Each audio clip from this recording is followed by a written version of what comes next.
सार्ध शताब्दी अंतर्राष्ट्रीय आर्य महासम्मेलन 2025 में ये जहां हम इस वक्त खड़े हैं, ये एक विशेष यज्ञशाला है, वैदिक स्त्रोत यज्ञशाला जिसका नाम है। और आचार्य सिद्धांता हमारे साथ हैं। इस यज्ञशाला में क्या विशेष है, क्यों ये सबके लिए आकर्षण का केंद्र बन रहा है, हम आचार्य जी से जानते हैं। आचार्य जी, पहले बार आपका बहुत बहुत स्वागत करती हूँ और आपको शुभकामनाएं देती हूँ सार्ध शताब्दी। धन्यवाद जी, और आपका भी बहुत धन्यवाद।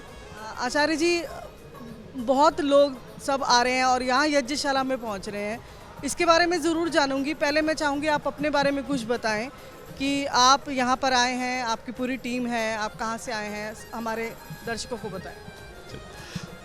मेरा नाम आचार्य सिद्धार्थ ए भार्गव है। मैं ओम शांतिधाम वेद गुरुकुल है, बेंगलुरु से 80 किलोमीटर दूर कावेरी नदी के तट पे ये गुरुकुल है।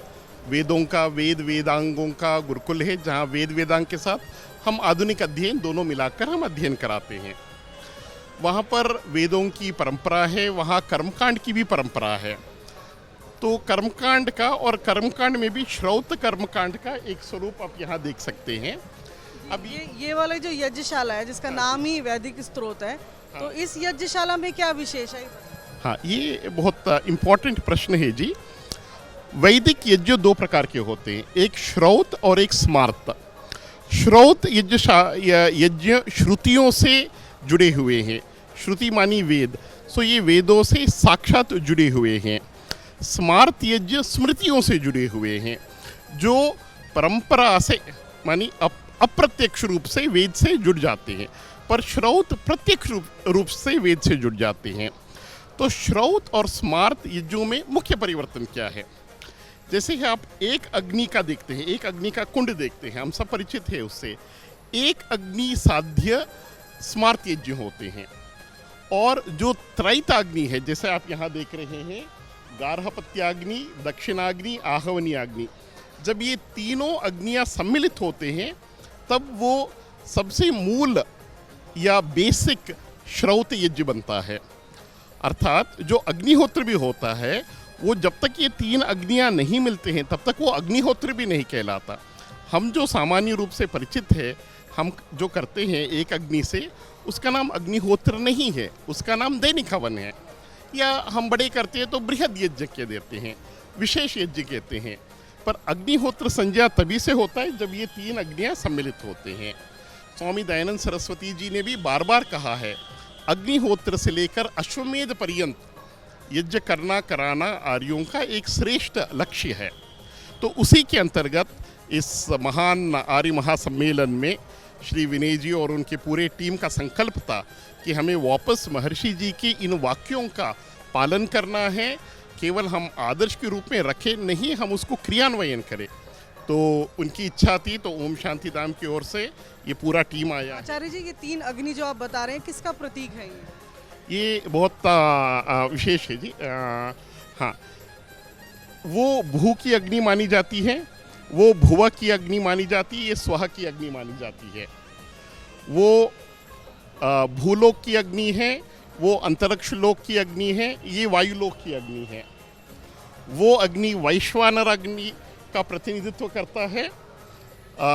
वैश्वानर अग्नि मानी सभी भूतों में, सभी ऑर्गेनिजम्स में, सभी जीवों में, जो भी ऑर्गेनिक बॉडीज़ है उसके अंदर जो ऊर्जा है, सभी ऑर्गेनिक बॉडीज़ की एक ही ऊर्जा है, मेटाबॉलिज्म, चयापचयी क्रिया, वो भी एक अग्नि है। तो उसको वो सिंबलाइज या उसका प्रतिनिधित्व करता है। वो अग्नि प्रतिनिधित्व करता है ग्रहों के अंदर जो ऊर्जा है। सारी ग्रह, चाहे पृथ्वी हो या उपग्रह हो, मंगल हो, जो भी हो, उसके अंदर एक ऊर्जा है। वो ऊर्जा क्या है? क्या वो प्रज्वलन है? नहीं, प्रज्वलन नहीं है, ऑक्सीजन चाहिए, वहाँ ऑक्सीजन नहीं, तो वो क्या होता है? तो वो इंटरनल रेडिएशन होता है। तो वो जो अग्नि है इंटरनल रेडिएशन या ग्रहों की अग्नि का प्रतिनिधित्व करता है। ये जो है ये देवों की अग्नि है। अब देवों के अंदर ऊर्जा का क्या स्रोत है? वो भी प्रज्वलन नहीं है, क्योंकि वहाँ भी ऑक्सीजन नहीं है, वहाँ रेडिएशन नहीं है, क्योंकि रेडियो एक्टिव मटीरियल्स नहीं है। तो किससे ऊर्जा मिलती है? सूर्य है या जितने भी आदित्य है, जितने भी नक्षत्र है, उसकी ऊर्जा का सोर्स क्या है? उसकी ऊर्जा का सोर्स आदित्य है, मानी फ्यूजन क्रिया।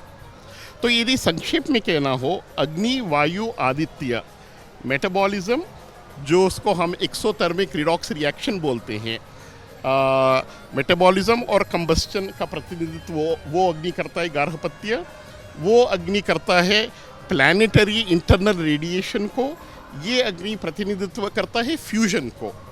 सो इन तीनों अग्नियों को मिला के मिलने पर ये सृष्टि बनती है। आचार्य जी, आपकी बात से जैसे ये बात कहते हैं कि वेद में विज्ञान है, लेकिन अब मुझे आपकी बात से सुन कर है कि वेद में विज्ञान नहीं है, वेद ही विज्ञान है। ये बहुत सही है जी। वेद में जिसको हम कहते हैं प्योर साइंसेस, कॉस्मोलॉजी के प्योर साइंसेस हो, क्वांटम मैकेनिक्स के प्योर साइंसेस हो, जब तक हम उसको नहीं समझते हैं हम वेदों को नहीं समझ सकते हैं। गायत्री मंत्र जो कहते हैं भूर्भुवः स्वः, आपने देखा भूर्भुवः स्वः की उत्पत्ति यहाँ से होती है। हम इन तीन शब्दों को नहीं समझ सकते हैं जब तक हम कॉस्मोलॉजी को नहीं समझते हैं। और ये पूरा यज्ञ जो है, उस सृष्टि के अंदर जो प्रक्रियाएं हो रही है उसका एक छोटा सा स्वरूप, मनुष्य भी सृष्टि का एक छोटा स्वरूप है, यज्ञ भी उसी का एक स्वरूप है। वो दिखाता है कि सृष्टि में कौन कौन सी शक्तियाँ विद्यमान हैं, और हमें यदि ऊर्ध्वारोहण होना है, आध्यात्मिक रूप से हमें उन्नत होना है, सृष्टि की कौन कौन सी शक्तियों का आवाहन करना पड़ेगा, दैवीय शक्तियों का आवाहन करेगा। सदाचार से, मानवीय मूल्यों से, मानवीयता को जब हम अपनाते हैं तो हम मानव बनते हैं। देवता का जब आवाहन करते हैं तो मनुष्य देवतुल्य या दैवीय मानव बनता है। तो यज्ञ का लक्ष्य है, जो शास्त्र कहता है, यज्ञ को मुख्य लक्ष्य क्या है? स्वर्ग कामो यजेत। जो स्वर्ग की कामना करना चाहता है वो यज्ञ करे। स्वर्ग की कामना का अर्थ क्या है? मनुष्य का लोक है भूलोक, पर मनुष्य भूलोक में रहते हुए भी जब एक देव मानव बनता है तो वो अपने आप स्वर्ग में जी रहा है और अपने इर्द गिर्द एक स्वर्ग निर्माण कर रहा है। तो स्वर्ग वो विद्या है जो मनुष्य का ऊर्ध्वारोहण करके उसको देव बनाए। जो हम कहते हैं प्रत्यक्ष प्रिया वै मनुष्याः, परोक्ष प्रिया वै देवाः। मनुष्य छोटे छोटे जो इमीडिएटली मिलने वाले फलों की कामना करता है, देव बड़ी बड़ी दिव्य फलों की कामना करते हैं। तो मनुष्य से हम देव बने।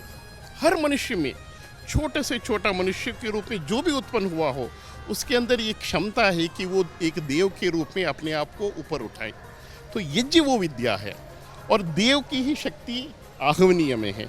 तो वो दिखाता है कि कैसे भू की अग्नि से उठ के भुव की अग्नि, भुव की अग्नि से उठ के जो स्वः की अग्नि, जिसको हमने आदित्य माना, माने अग्नि वायु आदित्य, आदित्य की ओर हम कैसे ऊर्ध्वगमन करें, ऊर्ध्वारोहण हो, वो दिखाता है। आचार्य जी, आम जैसे आपने कहा हवन यज्ञ हम कह देते हैं, जो आम लोग करते हैं, वो वृहद हो सकता है और स्मॉल स्केल लार्ज स्केल दोनों भी हो सकता है।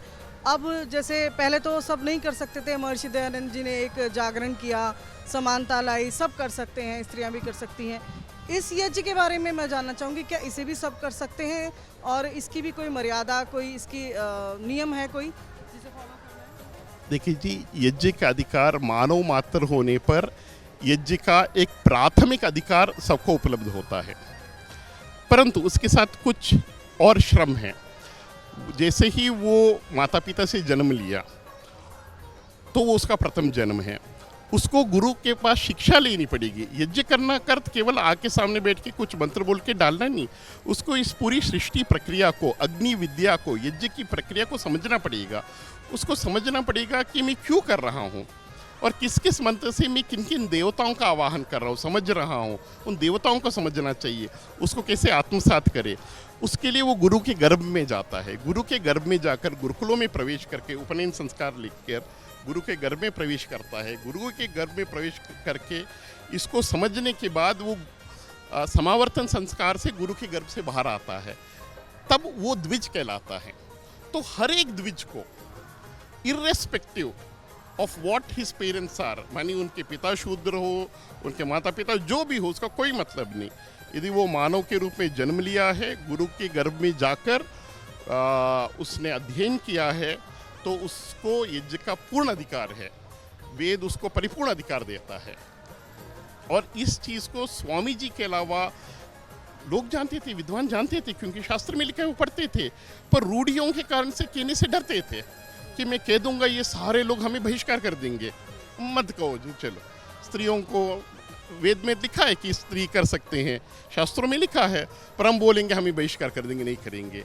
साहस एक आदमी ने किया कि मैं प्रवाह के विरुद्ध जाऊंगा, मैं वेद के वाक्यों के, शास्त्र के वाक्यों को सबको बोलूंगा और सबको सिखाऊंगा कि आप सब में देव बनने की क्षमता है। आप सब एक एक व्यक्ति, मैं गुरु बन गया, मैं आप सबको चेला बनाऊं, नहीं, मैं चाहता हूं आप सब दिव्य बने, आप सबको यज्ञ का अधिकार हो। स्वामी जी ने ये सिखाया, पर उसके ये कारण है, इस करते हैं कि हम जाकर सबको ये चीज़ दे नहीं, उसकी मर्यादाएं है ना, उसको सीखना पड़ेगा। और ये एक तरह से लैबोरेटरी है। लैबोरेटरी में आप किसका प्रवेश करेंगे? जो ट्रेंड है, जो सही पोशाक में आया है, जो सही गियर में आ चुका है, ट्रेनिंग है, उसको पता है कि इसको कैसे स्पर्श करना, कैसे करना। तो उस ट्रेनिंग के अंतर्गत हर एक व्यक्ति, उनके पेरेंट्स जो भी हो बैकग्राउंड हो, उसका कोई मतलब नहीं, उसका ट्रेनिंग होना चाहिए, वो बन सकते हैं। तो आपकी ओर से कैसे इसका प्रचार प्रसार किया जा रहा है देश विदेश में? देखो जी, आर्य प्रतिनिधि सभा, सारा देश के आर्य प्रतिनिधि सभा, दिल्ली आर्य प्रतिनिधि सभा ने एक बहुत अद्भुत कार्य किया है। अभी तक ये चीज़ दबा हुआ था, ये गुरुकुलों में ही प्रायः नहीं है। प्रायः आर्य समाज के गुरुकुलों में इसके बारे में जानकारी भी बहुत कम है।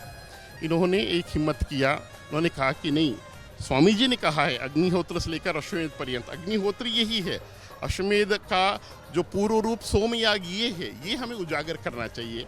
उन्होंने एक संकल्प लिया और उन्होंने हमें बुलाया। ये हमारे लिए भी एक बहुत विशेष अवकाश है।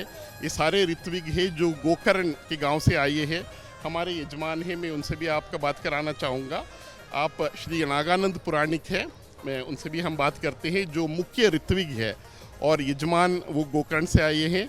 यजमान दंपति गोवा से ड्राइव करके आए हैं। एक विशेष बात है जी, जो हम समझे कि अग्नि का महत्व क्या है।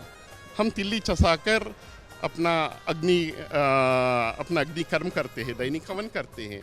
इनके लिए ऐसे नहीं होता है। ये शास्त्र के अनुसार जो ब्राह्मण, आरण्यक, उपनिषद, कल्पसूत्र, मीमांसा आदि कर्मकांड से संबंधित ग्रंथों में जैसे कहा गया है कि अरण्य मंथन करके, पहले ये सारे संकल्प उनका जब ये तैयार है, जो मैंने कहा पूर्ववर्ती जो भी उनकी जो संसाधन है, वो सब करने के बाद जब ये योग्य बन जाते हैं तब ये अग्नि मंथन करते हैं। अग्नि मंथन से अग्नि का अरण्य मंथन करके अरण्य को उत्पन्न करते हैं। एक बार उनके घर में अरण्य मंथन करके अग्नि उत्पन्न हो गया तो उसको कहते हैं जरा मरण सत्र। आज जीवन वो अग्नि को बचा के रखते हैं, अग्नि बुझने नहीं देते। सायंकालीन अग्निहोत्र किया, उपलों से ढक दिया, सुबह उन उपलों को हटाया, उसको हवा आदि मारकर उसको उजागर करते हैं, सुबह का अग्निहोत्र करते हैं, सायं सुबह ऐसे अग्निहोत्र करते जाते हैं। अमावस्या को दर्शेष्टि, पूर्णिमा को पूर्णिमेष्टि, ऐसे नित्य रखते, अग्नि को बुझने नहीं देते हैं। अभी ये यात्रा में जब आए हैं तो उसके लिए भी एक प्रक्रिया है। वो क्या करते हैं कि अग्नि तो बुझेगी अब, क्योंकि यात्रा में जाना है।